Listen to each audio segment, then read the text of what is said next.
Okay, now that we've gotten some tips out of the way, I'm going to show you how to do a slip knot and how to do a chain in the first segment. So I'm going to take my yarn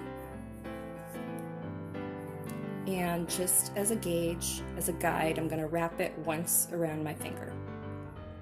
And I'm just going to do a regular knot, but I'm not going to tie it all the way.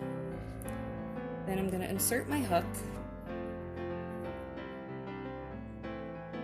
And now I'm going to tighten it around the hook. Now, I want to see some daylight between the yarn and the hook. If you do it too tight, then when you go to do your chain stitches, you're not going to be able to pull through very easily. So you want to see some daylight.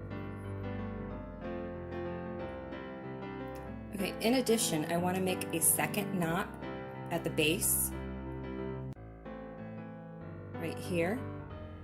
And the reason is because if I don't make a second knot, this is what happens. I'm able to slide this back and forth.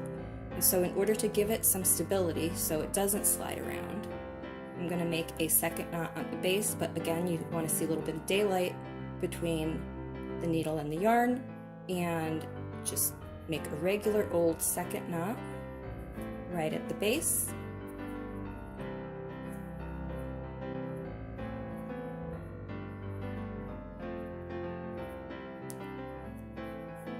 And it's not going to slide around. It's not going anywhere now.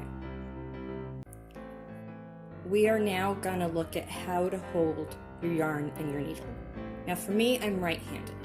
So I'm going to take my needle in my right hand, and in my left hand, it's kind of a triangular shape.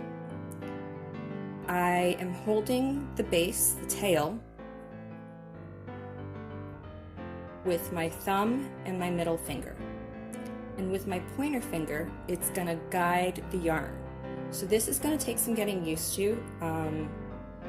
It does take a lot of people some time just to get used to how to hold it, but once you get used to it, it'll feel more natural and you won't even think about it.